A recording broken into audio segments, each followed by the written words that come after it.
रातारात एउटा स्कुल गायब गरिएको छ। स्कुलको भवन नै यो ठाउँबाट गायब भयो। कस्तो अजीब घटना। बाराको जितपुर सिमरा महानगरपालिका वडा नम्बर 5 स्थित रहेको गौतम बुद्ध आधारभूत विद्यालयको यो भवन रातारात गायब भएको छ। यो घटनापछि सबैजना चकित छन्।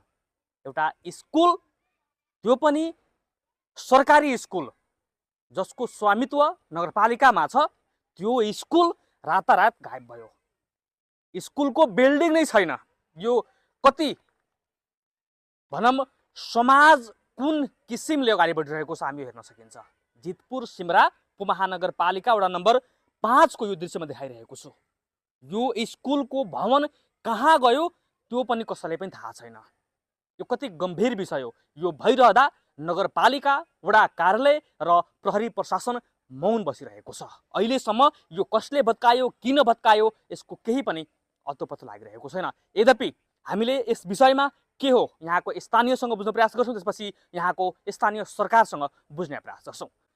हामीले यस विषयमा यहाँको स्थानीयसँग बुझ्न प्रयास गर्छौँ, तर यहाँ कोही पनि बोल्न भन्ने मान्नु भएन। यद्यपि हामी यस विषयमा अलिकति खोतल्न प्रयास गर्दा यो स्कुल अहिले चालु अवस्थामा भने छैन।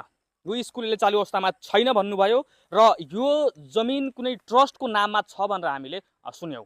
र यो ट्रस्टको जमिन हुँदाहुँदा स्कुललाई दिएको जमिन, स्कुलको भवन छ यहाँ, तर यहाँको एउटा स्थानीय नाम कसैले बोल्न मानिरहेको छैन। यद्यपि वारसले सायद बोल्नुहुन्छ त्यो नामहरू, तर यो स्कुल गायब पारियो। एउटा सरकारी स्वामित्वमा भएको स्कुल, सरकारी स्कुल र ट्रस्ट पनि सरकारी नै भनिन्छ, सरकारी नै हो त्यो, तर त्यो जमिनलाई कसैले मेरो व्यक्तिगत जमिन हो भनेर यो पुरै बिल्डिङलाई नै यो भत्काइदिएको छ र यहाँबाट इट्टाहरू समेत चोरी भएको छ। यो कति अजीब घटना के। रातारात एउटा विद्यालयको भवन गायब भइदियो। एउटा भवन, सिङ्गो भवन गायब भइदियो।